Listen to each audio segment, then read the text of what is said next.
Sa isang bansang puno ng ingay ng politika at kontrobersya, sino ang nagsasabi ng totoo? Sino ang nasa panig ng bayan? Welcome to Bayang Pinas, ang news channel na hindi takot maglatag ng katotohanan. Dito, pinag-uusapan natin ang mga isyong may kinalaman sa kinabukasan mo, politika, pamahalaan, at ang tunay na kalagayan ng ating bansa. Hindi kami bayad, hindi kami bulag. Sa Bayang Pinas, ang boses ng mamamayan ang tunay na headline. Kaya kung sawang-sawa ka na sa mga baluktot na impormasyon at scripted na kwento, dito ka na. Dito sa Bayang Pinas, tayo ang bantay at boses ng bayan. Kung gusto mong manatiling mulat at informed, don't forget to like, share, and most importantly, subscribe dahil sa panahon ngayon, ang kaalaman ay kapangyarihan. Ito ang Bayang Pinas, balitang totoo, pusong makabayan para sa sambayanang Pilipino. Tara na't alamin ang tunay na balita. Kayo po yata yung naghatid sa dating Pangulo nung siya po ay nasa Villamor Air Base. Kayong sumama para sa dalhin sa The Hague. Tama po? Tama po, Your Honor. So he arrogated upon himself something that was not lawfully delegated to him. Sa mga kapatid, talagang parang bayad lang. Parang papremyo lang sa kanya ito. Kaya pala hindi niya maipaliwanag kung bakit. Ito naman si Senator Rodante Marcoleta. Premyo ho niya yan kay Marcos Jr. Sa pagdala dito kay dating Pangulong Rodrigo Duterte, diyan sa The Hague, Netherlands. Kinwestiyon ho nitong si Senator Rodante Marcoleta ang qualification nitong si LTO Chief Marcos Lacanilao. Dahil nga ho mga kababayan, napakalayo ho ng mga nagdaan niyang trabaho diyan sa ibinigay na pwesto sa kanya na yan, itong si Marcos Jr. bilang hepe ng LTO. At dito sa video na to, itong si Scalera, nagkalat na naman. Ano bang nangyari dun sa News 5? Ba't binura nyo tong video na to nitong si Tuta Soto na kung saan hindi daw ho nagpaalam itong si Senator Bato de la Rosa sa kanya. Pero bago ho yan, isang like at isang subscribe. Masaya na ho tayo dyan at sa mga gusto sumali sa ating community, yung join button nandyan lang ho sa baba. Rekta ho muna tayo dito kay Tuta Soto bago ho tayo dumako dyan sa pagtatanong na yan itong si Senator Rodante Marcoleta dito kay Marcos V. Lacanilao. Dito tayo. SP yung kay Senator Bato lang. Nagpaalam po ba siya na absent siya even budget daily? Hindi, walang. Yes natin in God. Yan nga ang problema. Ito ang problema dito sa na to, Senate President na to. Hindi pagka ikaw hindi ka kaalyado, pagka ikaw meron kang problema, talagang ilalaglag ka nito. Nakita niyo ho kung paano pumotekta itong si hindi naman protekta, ibig sabihin, due courtesy dahil kasama mo yan sa Senado. Anak ng toka. Senator Bato, hindi niyo papapalitan tong na to, itong si Scalera, itong si Skull Bukol. Anak ng toka, nagkakalat na naman siya, He has not gotten in touch with me since... baka ilaglag mo siya Baka isumbong mo siya kay Boying Remulla. Mahirap na. Since the break.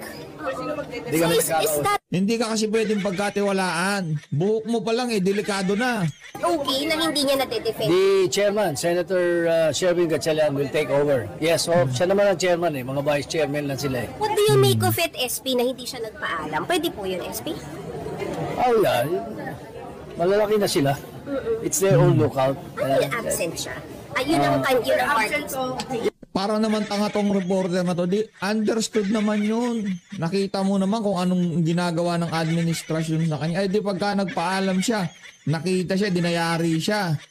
Pagka ganito kasi senaryo dyan, ganito ho ang problema na Senator Bato de la Rosa.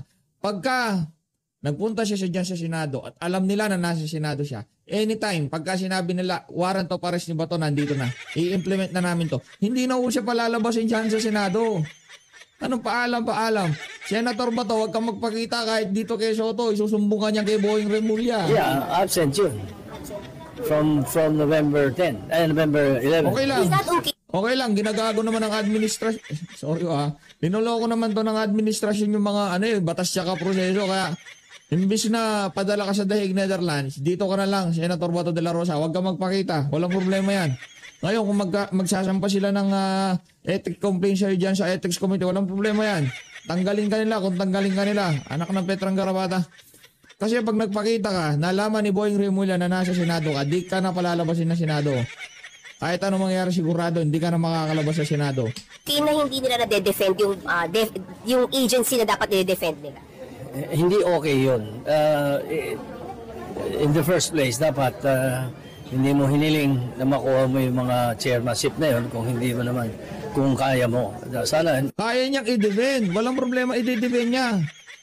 Ang OA mo naman, alam mo nang narinig mo ba yung pinagsasabi ni Boying Remulla?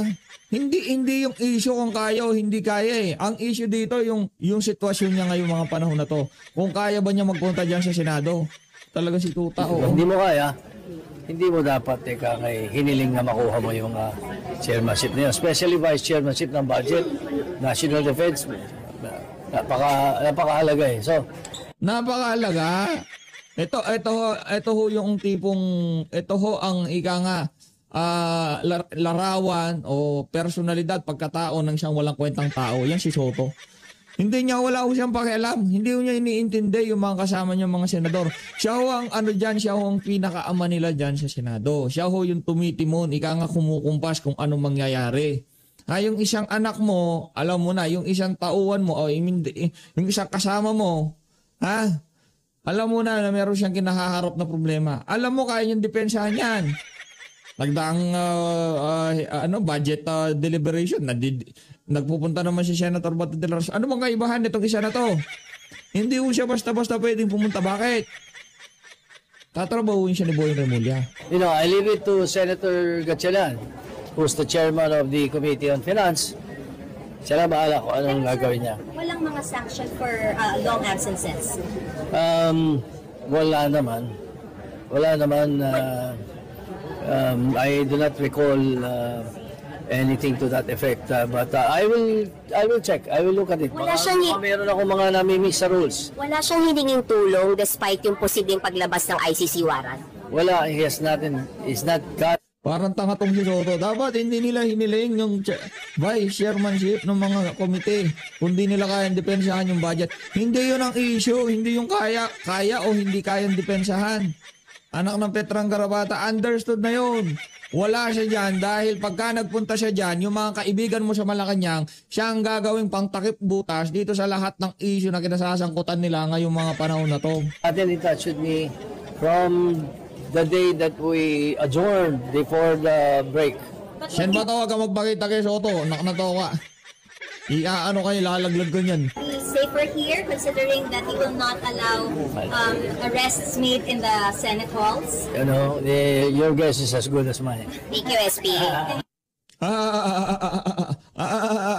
Inom muna tayo Pepsi. Issue. Balita ko, kakasuhan niya daw yung mga nagpi-Pepsi. Anak ng tokwa, brand ng soft drinks yun. Ano ba, kung gusto kong uminom ng Pepsi? Hindi ko nang pinapabili sa'yo. Walang hiya ka, ha? Hoy, Tuta! Inom ka muna ng Pepsi. Ay, tatlo nila sarap regaluhan ng Pepsi nito sa Pasko eh. Diba, huwag mo nang idama yung mga yung iba, siya na lang. Siya na lang bigyan mo ng Pepsi. Sarap siguro, tapos kuha ka ng baso, tapos maraming ice, buksan mo yung Pepsi sa harap niya, inumin mo, walang hiya ka. Dito na tayo kay Senator Rodante Marcoleta. Magaling to, magaling. The name of Vice President. Vice President na ho natin yan. Automatic na. 110%. Senator Rodante Marcoleta for Vice President. Current head of the LTO, Mr. President. Assistant Secretary Marcos Lacanilao, Your Honor, is the new head of the LTO. May we know, Mr. President, if the current LTO head has been trained in the transportation sector to merit replacement of Attorney Bigor Mendoza, the last one that I knew to be the head of the LTO.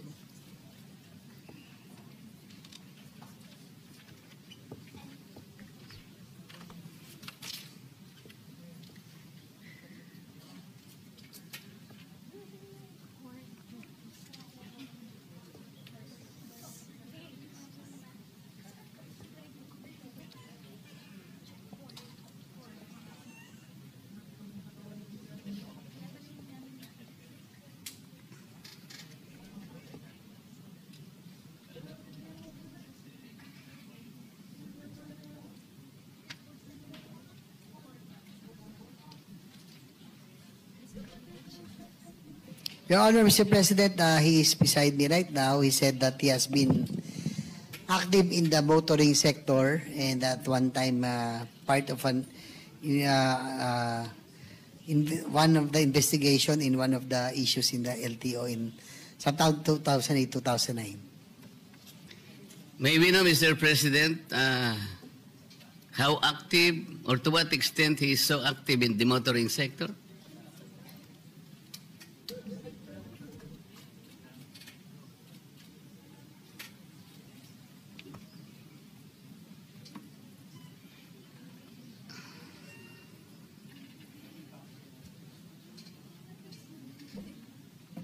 Your Honor, Mr. President, according to the LTO head, he was active in the motorsports before, car racing and motorcycle racing, Your Honor, Mr. President. Kaya pala ang daming barumbado ngayon sa sa daan kasi mahilig pala sa car racing ang ating LTO chief. Mr. President, So kung gusto niyo mag-apply ng hepe ng LTO, mag-car racing lang kayo, ha? Car racing lang. Okay na yun. pagka ikaw ba ay nasa car racing or anumang klaseng Qualified racing na kayo. o horse racing halimbawa, does that qualify you automatically as head of the LTO? Alam po ninyo, Mr. President, doon lamang po sa mga core functions ng LTO, to name a few, issuance of licenses and permits, motor vehicle registration, enforcement of LTO laws, adjudication of traffic cases, collection of revenues for the government. Nandiyan pa yung napakarami po. Why do you think he merited to be the head of the LTO by being a car racer, Mr. President?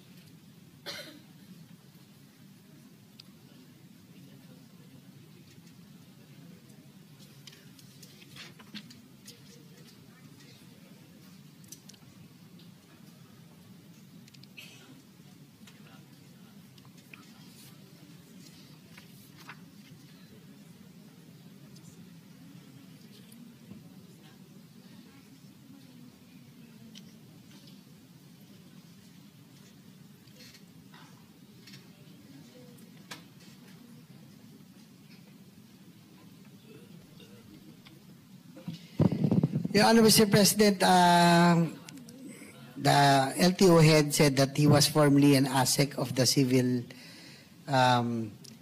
defense and also was involved in yung pong kanilang family was part of had a bus company, and his previous jobs, he said that he was really active in the motoring industry and also importation of cars. So more or less yun po yung kanyang knowledge po about itong mga vehicles and all, Mr. President. I can sense the difficulty, Mr. President, in trying to show some credentials to relate himself to the transportation sector. O dahil ba you own a bus company, for example? O nasama ka sa mga car enthusiast? O nakapanood ka ng pelikula about the vehicles? Kasi po ang pinag-uusapan natin, Mr. President, napakalaki po ng problema ng ating transportation industry. Hanggang ngayon po, without belittling the efforts of the previous occupants of that office, Mr. President, hanggang ngayon po talaga, pagka po pinag-usapan ng EDSA, EDSA lang po. Sasakit na po lahat ang ulo natin. Pagkatapos, ngayon po, meron na namang mag-head. Hindi ko nga po alam kung bakit tinanggal yung dati. Bakit po ba tinanggal yung dati, Mr. President?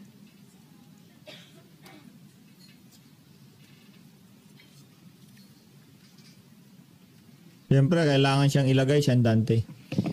Your Honor, Mr. President, according to Secretary Lopez, they bow down to the wisdom of the President. No? There was sort of a rigodon within the DOTR family, yung pong LTO head dati.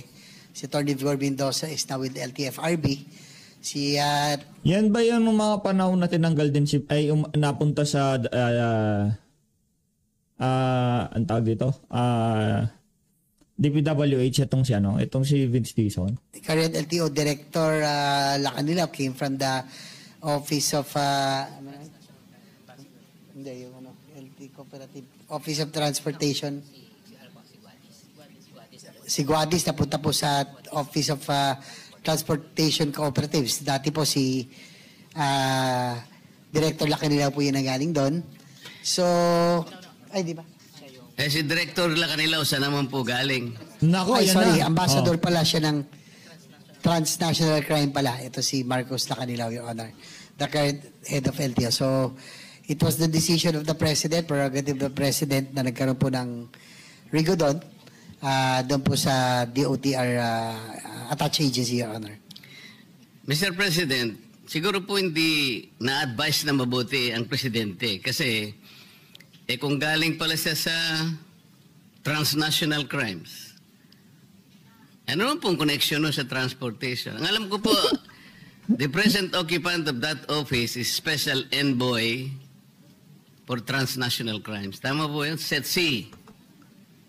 Tama po. Kayo po yata yung naghatid sa dating Pangulo nung siya po ay nasa Villamor Air Base. Kayong sumama para sa dalhin sa The Hague. Tama po? Tama po, Your Honor. O yun lamang po siguro yung transport-related activity na pwede nating isangkot sa inyo. Other than that, wala. Wala eh. At ang mahirap pa po, Mr. President, hindi naman kotse ang ginamit mo, aeroplano ang ginamit mo, so hindi ka rin dapat sana ron eh. Yan. Kung tricycle ang ginamit mo para dalhin mo si dating Pangulong Duterte sa The Hague, mula nung March hanggang ngayon, baka hindi ka pa nakarating. Sa layo nun. So wala din eh. Mr. President, ako po nangangamba lang sapagkat napakalaki ng problema ng transport sector natin. Yan. Licensing na licensing lang. Yung pag-i-issue lang ng plate ng mga sasakyan. Registration. Enforcement ng ating LTO laws. Paano niyo po i-undertake ang napakarami pong sagutin na ito? Wala naman po kayong training. Ano po ba yung academic discipline ng ating bagong ASEC ng LTO, Mr. President?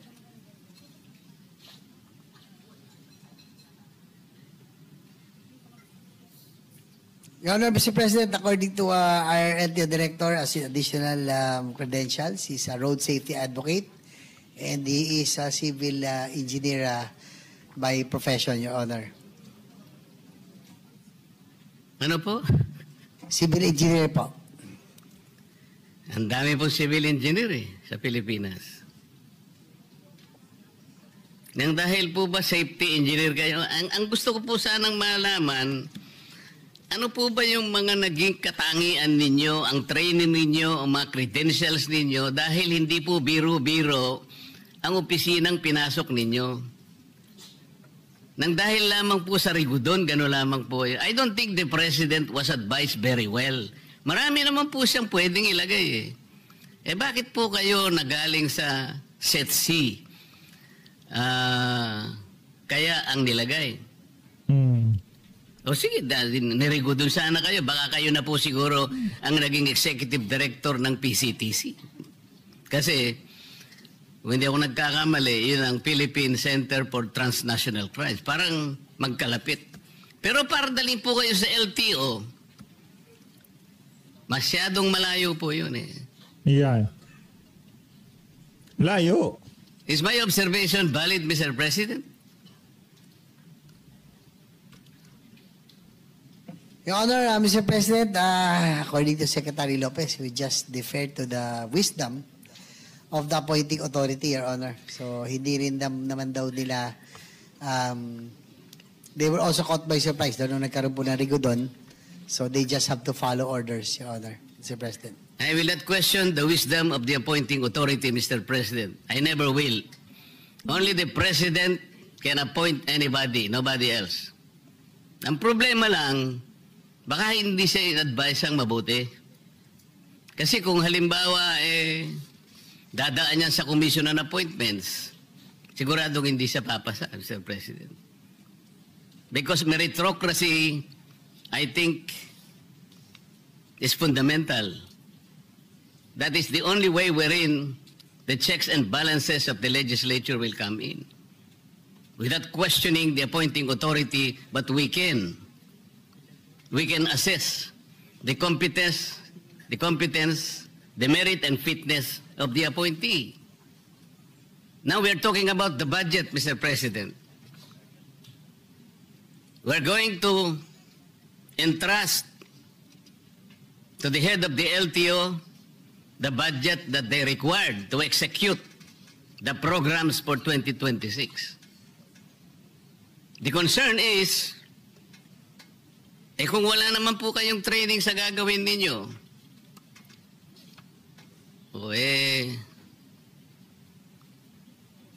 baka po,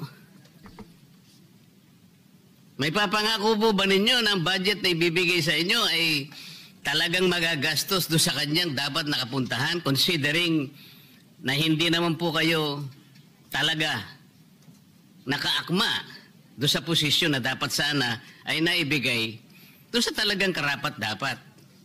Mr. President. Well, Your Honor, Mr. President, according to Secretary Lopez, since the LTO will be directly under the OSEC, they will really monitor and make sure that they will function and the reforms that need to be instituted will be done.